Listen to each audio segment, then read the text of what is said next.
बांदा के महाराणा प्रताप चौराहे पर ट्रैफिक नियमों का पालन करवाने को लेकर सीओ ट्रैफिक ने चेकिंग अभियान चलाया। अभियान के दौरान सड़क हादसों में कमी लाने को लेकर लोगों को जागरूक किया गया। यातायात नियमों का पालन कराने के लिए लोगों को जागरूक करने के साथ उन्हें निर्देशित किया गया कि ऐसा न करने वालों के खिलाफ कड़ी कार्रवाई भी होगी। ट्रैफिक पुलिस ने यातायात नियमों का पालन न करने वालों के खिलाफ इस दौरान चालान की कार्रवाई भी की है।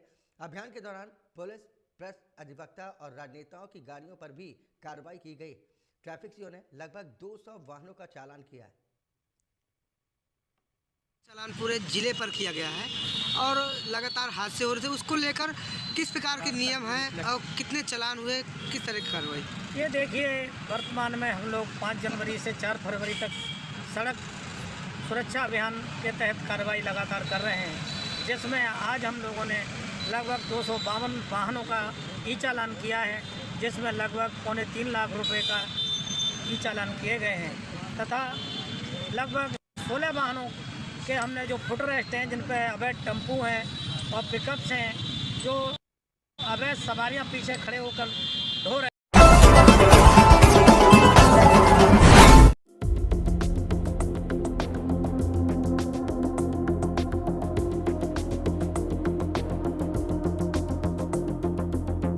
म्यूजिक बजाने से रोका तो दबंगों ने लगा दी आग। जी सही सुना आपने, म्यूजिक बजाने से रोकना दबंगों को इतना नागवार गुजरा कि उन्होंने सब स्वाहा कर डाला। स्वाहा कानून को, स्वाहा खाकी के इकबाल को, स्वाहा बाबा के बेस्ट लॉ एंड ऑर्डर के एतमाद को, वो भी सूबे की राजधानी के सबसे पॉश इलाके में। गोमती नगर में जो कांड हुआ उसे सुनकर आपका दिमाग भी चकरा जाएगा। ये जो कालिख की तस्वीरें देख रहे हैं, ये उसी की राख है। चलिए आप पूरी स्याह कहानी जानिए इस दबंगई की। गोमती नगर के विशाल खंड में पार्टी चल रही थी, म्यूजिक लाउड था, शराब का सुरूर था, रात भी परवान चढ़ रही थी। ऐसे में वहीं रहने वाले एक मेजर ने म्यूजिक धीमा करने को बोला तो ये बात दबंगों को अच्छी ना लगी। बाकी क्या हुआ, कैसे हुआ, आप खुद भुगत भोगी मेजर से सुनिए। कल रात में मेरे यहाँ थोड़ा सा विवाद हुआ था, जो पास में एक होटल है। 12 बजे के बाद ये म्यूजिक बजा रहे थे, रात 10 बजे के बाद से ही। तो 11:30 बजे मैं इनसे मिलने गया और मैंने रिक्वेस्ट करी कि आप मत बजाइए, क्योंकि मेरे घर में मेरा छोटा बेटा 2 साल का है, वो बीमार है। तो इन्होंने बोला हम देखते हैं, प्यार से बात करने की जरूरत है, आपने बोला है, कानून की बातें मत बताइए। तो फिर मैं वापस आ गया सोच के कि ये बंद कर देंगे। 12:30 बजे तक और म्यूजिक इन्होंने तेज चलाया और दारू पी के लोग शोर मचा रहे थे। इसके बाद मैंने 100 नंबर पर फोन किया और ये कंप्लेन लिखाई। 100 नंबर फोन करने के बाद एक पीसीआर वैन यहाँ आई और थोड़ा हूटर बजा। उसके बाद म्यूजिक बंद हो गया सिर्फ 5 मिनट के लिए। मेरे ख्याल से जब वैन चली गई तो उसके बाद इन्होंने और तेज म्यूजिक बजाने लगे और शोर शराबा, गाली गलौज करने लगे। उसके बाद मैंने वापस पीसीआर वैन से जिस मुझे फोन आया था कंप्लेन के रिगार्डिंग, उसमें फोन किया, पुलिस वालों को बताया। तो उन्होंने बोला कि हमने उनको मना कर दिया, वो नहीं मान रहे हैं, तो आप FIR लिखवा दीजिए। मैंने कहा वो तो ठीक है, बट अभी के लिए तो आपको सिचुएशन कंट्रोल करने के लिए। तो उन्होंने कहा फिर से फोन कर लीजिए। तो मैंने 112 नंबर पे दोबारा फोन करा 1:10 पे। उसके बाद 10-15 मिनट में फिर से पीसीआर वैन आई, इसी चौराहे पे खड़ी हुई और मुझे फोन करके बुलाया कि आप होटल पे आ जाइए, हम आ गए आपकी कंप्लेन के ऊपर। जब मैं वहां पहुंचा तो ऊपर से करीब 7 से 8 लोग नीचे आए। उसमें से एक राहुल जी थे, जो अपने आप को सुप्रीम कोर्ट का कोई वकील बता रहे थे। वो कह रहे थे कि वो ओनर है। उनके साथ एक शिवम सिंह करके बंदा था।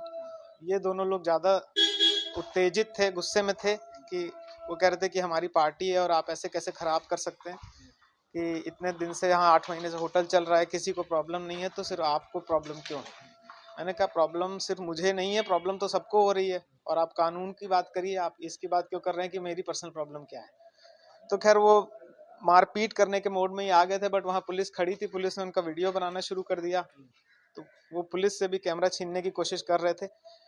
फिर बाद में राहुल जी और जो पुलिस वाले थे, उनकी पता नहीं आपस में क्या बात हुई, बट उन्होंने आग लगाई है। हाँ, आग उन्होंने उसके वहां से मैं चला आया। तो पुलिस आती है, रस्म अदायगी होती है, लेकिन रस्में कहाँ मानी जाती हैं? तो फिर डीजे लाउड होता है, फिर से पुलिस बुलाने के लिए कहा जाता है, फिर पुलिस बुलाई जाती है और फिर आगे जो हुआ आपने खुद सुना। अब इस घटना का CCTV फुटेज भी सामने आया है। तो स्याह सवालों के बीच पुलिस कहती है मामला दर्ज कर लिया है, टीम बना दी है, आरोपियों को पकड़ा जाएगा। आज दिनांक 9/1 में करीब 3 बजे थाना गोमती नगर में एक सूचना प्राप्त हुई जिसमें कुछ नवयुवकों ने भारतीय सेना में कार्यरत एक मेजर की गाड़ी का शीशा तोड़ा और उसमें आग लगा दी। तत्काल पुलिस को सूचना मिलने पर फायर ब्रिगेड और पुलिस की टीम साथ पहुंची। आग पे काबू पाया गया और तत्काल इसका संज्ञान लेते हुए थाना गोमती नगर ने एक FIR पंजीकृत करी। इसमें एक टीम बनाकर अभियुक्तों की गिरफ्तारी का प्रयास चल रहा है। जल्दी ही गिरफ्तारी की जाएगी।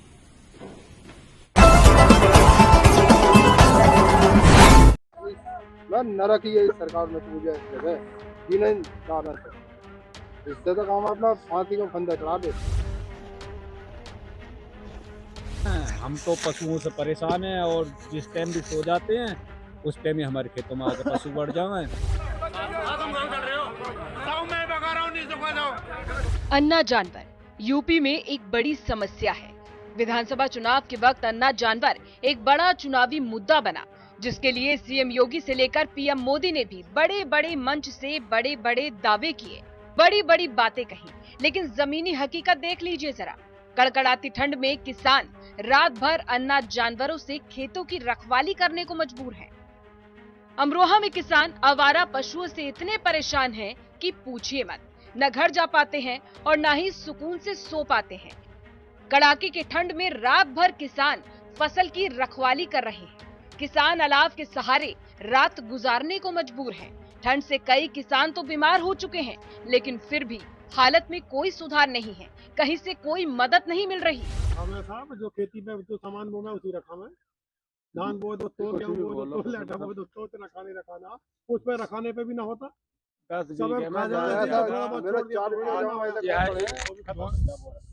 अब तो गेहूं है जी ये ऐसी 3-4 बीघे ये था। अब साहब परेशानी तो आप देख ही रहे हैं। हम तो पशुओं से परेशान हैं और जिस टाइम भी सो जाते हैं उस टाइम ही हमारे खेतों में आके पशु बढ़ जाए।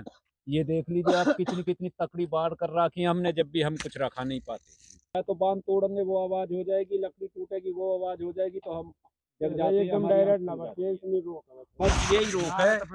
हम उन्हें फिर रोन देते हैं। सरकार से क्या मांग है आपकी? जी सरकार से मांग ये है कि ये पशु जल्दी से जल्दी पकड़े जाए और नहीं तो हम किसान हत्या करने पे उतर जाएंगे। और उस दिन से ऐसा जी करा मैं नरक ही है इस सरकार में तो मुझे ऐसा लगा जिन्हें दानत है।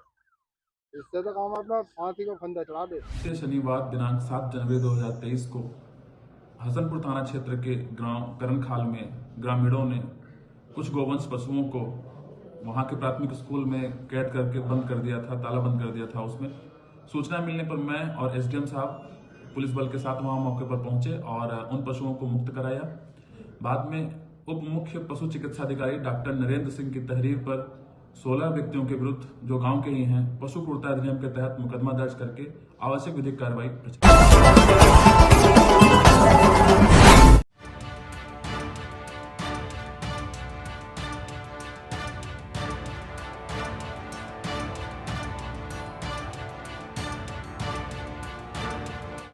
नेताओं का अपना अलग ही रौब रहता है, और अगर हो सत्ताधारी पार्टी के नेता तब तो भैया कुछ और ही बात है।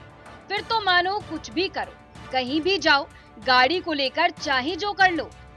बस जरूरत है तो गाड़ी पर सर्टिफिकेट के तौर पर एक पार्टी का झंडा लगाने की। लेकिन हर बार वक्त एक जैसा नहीं रहता। संभल में भी कुछ ऐसा ही हुआ है।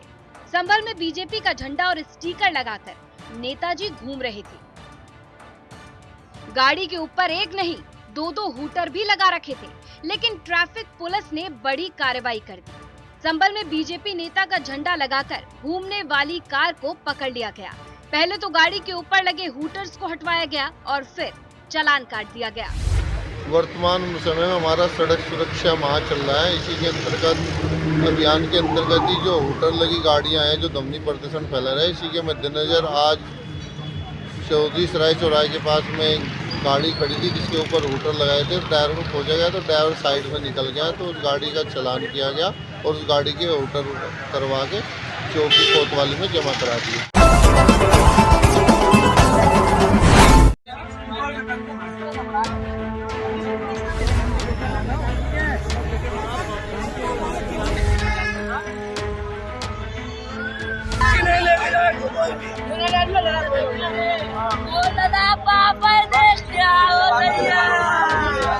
यूपी पुलिस आए दिन सवालों के घेरे में रहती है।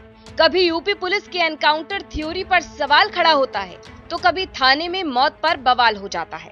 अब गाजियाबाद में जो हुआ उसके बाद तो लोगों ने सड़क पर जमकर हंगामा कर दिया। गाजियाबाद के इंदिरापुरम में लोगों का आरोप है कि पुलिस की मारपीट से ऑटो ड्राइवर धर्मपाल यादव की मौत हो गई। आरोपों के मुताबिक ऑटो ड्राइवर का एक साइकिल के साथ एक्सीडेंट हुआ था, जिसके बाद पुलिस उसे उठाकर कनावनी चौकी ले गई। आरोप ये भी है कि वहां पर उसे जमकर पीटा गया। रात लगभग 1:30 बजे कुछ पुलिसकर्मियों ने धर्मपाल के चचेरे भाई मुरारी यादव को फोन करके उसे ले जाने के लिए कहा। मृतक भाई का कहना है कि धर्मपाल दर्द से कर्रा रहा था। उसे अस्पताल लेकर गए जहां उसकी मौत हो गई। इनका सर एक्सीडेंट हो गया था और दरोगा जी ने फोन करा। मैं आया यहाँ पर, दरोगा जी भी मौजूद थे, 5-6 सिपाही थे यहाँ पर आए थे। मैंने बोला था उनसे इनकी इसके ट्रीटमेंट के पैसे हम दे रहे और हमारे भाई को छोड़ दो। उन्होंने हमारे भाई को नहीं छोड़ा, चौकी ले गए। उसके बाद 1 बजे के करीब फोन करा, इससे ले जाओ। फिर हम 1 बजे आए, उन्होंने 3510 रुपए जमा करवा लिए। उसके बाद छोड़ा। उसे मैंने पूछा था, उसके काफी पीर हो रही थी सीने में, उसकी मारपीट करने के बाद छोड़ दिया। उसके बाद वो एक्सपायर हो गया। उन्होंने बताया कि हमें मारा बहुत। हाँ, उनसे पूछा था उसने बताया था कि मारपीट की है, उसके चोट लग रही थी सीने में, दर्द हो रहा था, वो रात को एक्सपायर हो गया। उसके पास से कितने रुपए की राशि जो है वो पुलिस ने ली? 3510 रुपए और साइन भी करवा लिए और ऑटो चौकी पे ही खड़ा है अभी। ऑटो ड्राइवर की मौत के बाद लोगों ने जमकर बवाल काटा, सड़क को जाम कर दिया और आरोपी पुलिसकर्मियों के खिलाफ कड़ी कार्रवाई की मांग की। हालांकि इस मामले में पुलिस अधिकारी पिटाई से ड्राइवर की मौत से इनकार कर रहे हैं। साइकिल चालक था, उसके चोटें थी और उन्होंने अपना उपचार किसी सरकारी अस्पताल से कराने की इच्छा जाहिर की थी, इसलिए उनको उनके परिवारजनों के सुपुर्द कर दिया गया था। एवं जो ऑटो चालक था उनको मेडिकल के आधार पर, क्योंकि मेडिकल में उनके कोई भी उस समय पे जाहिरा चोट नहीं थी एवं वो नॉर्मल अवस्था में थे, इसलिए वहाँ पर उनके परिवारजनों को बुला के सुपुर्द कर दिया गया था। आज सुबह 9 तारीख को उनके परिवारजनों द्वारा शांति गोपाल अस्पताल ले जाया गया, ऑटो चालक के परिवारजनों द्वारा, जहाँ पर कि उनको मृत घोषित कर दिया गया। पैनल के थ्रू उनका पोस्टमार्टम कराया जा रहा है, जिसके उपरांत इस पूरे मामले की जांच कर आवश्यक कार्रवाई की जाएगी।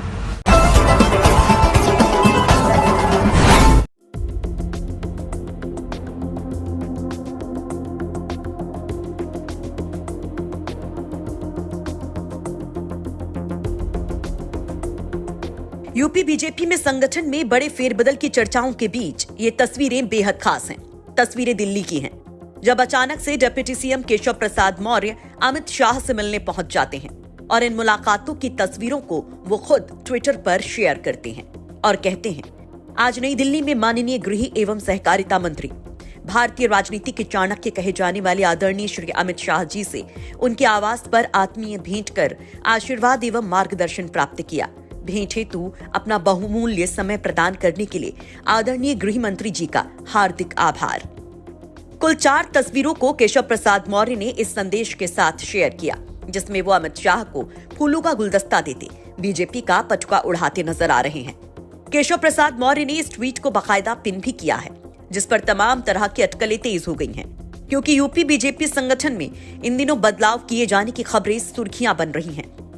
अभी कुछ रोज पहले ही दिल्ली से बीएल संतोष और यूपी प्रभारी राधा मोहन सिंह लखनऊ आए थे और कहा जा रहा है कि 2 दिन के मंथन के बाद एक रिपोर्ट तैयार कर वो दिल्ली ले गए हैं, जिसके बाद मिशन 2024 के लिए अहम रणनीति बनेगी।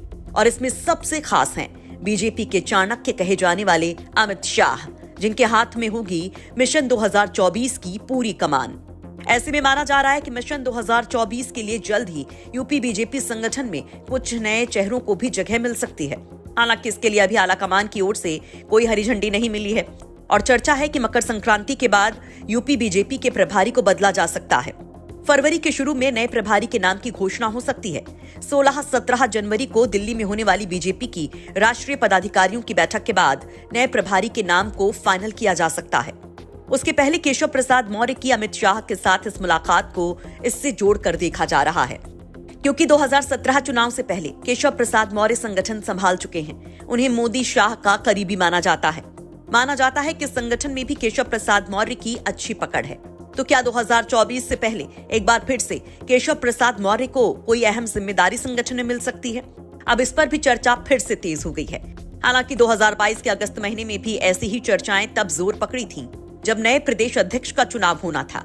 उस वक्त भी केशव प्रसाद मौर्य के दिल्ली दौरे और आला कमान से मुलाकात की तस्वीरों और खबरों ने कई सारी सियासी सुगबुगाहट को जन्म दिया था। भारतीय जनता पार्टी को आज हिंदी दिवस पर अपनी भाषा को बदल देना चाहिए, भाषा को डेमोक्रेटिक बनाना चाहिए और भारतीय जनता पार्टी को किसी के पीछे खड़े होकर के वॉर करने की आवश्यकता नहीं है, उन्हें शिखंडियों की जरूरत नहीं होनी चाहिए। आजकल अखिलेश यादव की सपा और सत्ताधारी दल बीजेपी के बीच लगातार भाषा को लेकर मार मची हुई। सपा के आईटी सेल द्वारा किए गए आपत्तिजनक ट्वीट और बीजेपी नेता ऋचा राजपूत द्वारा किए गए ट्वीट्स के बाद काफी बवाल मच गया। एक ओर सपा के कार्यकर्ता मनीष जगन अग्रवाल को गिरफ्तार कर लिया गया तो अखिलेश यादव उनसे सीधे मुलाकात करने जेल पहुंच गए। यही नहीं, सपा की ओर से ऋचा राजपूत पर एफआईआर भी दर्ज कराई गई। लेकिन अब इन सबके बीच अखिलेश यादव ने खुद ही बीजेपी पर एक किस्म से आपत्तिजनक भाषा का इस्तेमाल कर दिया है।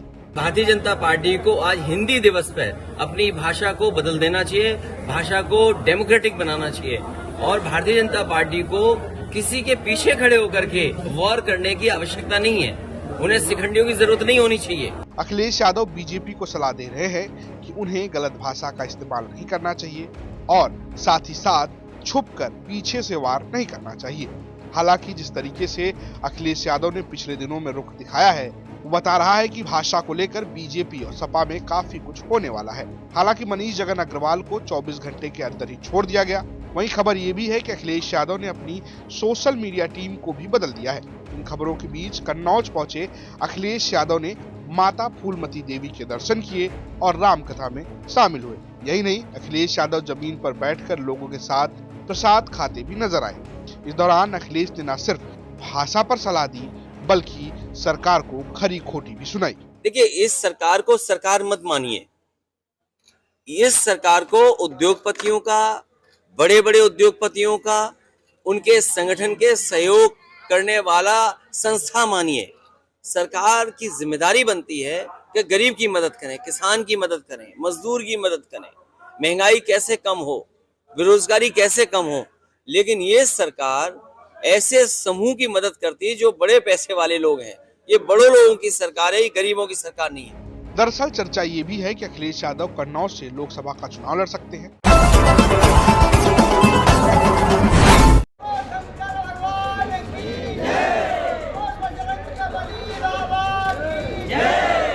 माता रानी का आशीर्वाद रहेगा तो और हम लोग जिम्मेदारी से समाज की सेवा कर रहे हैं। ये जो कुछ हो रहा है या जो घटनाएं हम लोग देखते हैं, बिना प्रभु के, बिना माता रानी के कृपा के नहीं हो सकता। कन्नौज से लोकसभा चुनाव लड़ने की चर्चाओं के बीच सपा के राष्ट्रीय अध्यक्ष अखिलेश यादव अचानक से दौरे पर पहुंच गए। अखिलेश यादव न सिर्फ कन्नौज पहुंचे बल्कि उन्होंने सिद्धपीठ माता फूलमती देवी मंदिर पहुंचकर पूजा पाठ भी की। ये वो मंदिर है जहां से अखिलेश यादव ने अपने राजनीतिक करियर की शुरुआत की थी। इसके बाद अखिलेश यादव श्रीमद राम कथा सुनने भी पहुंचे और मंच से कहा कि जो भी हो रहा है वो माता रानी की कृपा से हो रहा है। कि हम सब लोगों को इस नव वर्ष पर अच्छे दिन के साथ साथ सुखद दिन, हमारा आपका सबका स्वास्थ्य बेहतर रहे, जहां हम समाज को आगे बढ़ाने के लिए लगातार प्रयास कर रहे हैं, वहीं माता रानी का आशीर्वाद रहेगा तो और हम लोग जिम्मेदारी से समाज की सेवा कर रहे हैं। ये जो कुछ हो रहा है या जो घटनाएं हम लोग देखते हैं, बिना प्रभु के, बिना माता रानी के कृपा के नहीं हो सकता। अगर आज हम और आप एक साथ यहाँ पर इस बहुत ही प्रतिष्ठित और बहुत ही पौराणिक स्थान पर अगर मिल रहे हैं या आने का मुझे मौका मिला है, बिना माता रानी के कृपा के ये संभव नहीं था। हमारे इस मौके पर माता रानी से यही प्रार्थना होगी कि जितने भी यहाँ श्रद्धालु भक्त आए हैं उनकी कामना पूरी हो। यही नहीं, इसके बाद अखिलेश यादव ने पंगत में बैठकर प्रसाद भी लिया और साधु संतों को दक्षिणा भी दी। दरअसल धार्मिक अनुष्ठान के इतर इस दौरे की चर्चा इसलिए भी अधिक है क्योंकि अखिलेश यादव कुछ समय पहले ही कन्नौज से चुनाव लड़ने के संकेत दे चुके हैं और जिस तरीके से उन्होंने सिद्धपीठ पहुंचकर माता फूलमती देवी का आशीर्वाद लिया है, उसके बाद से इस बात की उम्मीद जताई जा रही है कि यह कदम शुरुआत की ओर इंगित करता है। हालांकि इस दौरान अखिलेश यादव ने बीजेपी सरकार पर भी हमला बोला। देखिए, इस सरकार को सरकार मत मानिए। इस सरकार को उद्योगपतियों का, बड़े बड़े उद्योगपतियों का, उनके संगठन के सहयोग करने वाला संस्था मानिए। सरकार की जिम्मेदारी बनती है कि गरीब की मदद करें, किसान की मदद करें, मजदूर की मदद करें, महंगाई कैसे कम हो, बेरोजगारी कैसे कम हो। लेकिन ये सरकार ऐसे समूह की मदद करती है जो बड़े पैसे वाले लोग हैं। ये बड़े लोगों की सरकार है, ये गरीबों की। हमारा वीडियो पसंद आया हो तो हमें लाइक करें, सब्सक्राइब करें और ज्यादा से ज्यादा शेयर करें और हाँ, बेल आइकॉन दबाना ना भूलें ताकि हर खबर का अपडेट आप तक पहुंचे तुरंत। आप हमें इंस्टा, ट्विटर और फेसबुक पर भी फॉलो कर सकते हैं।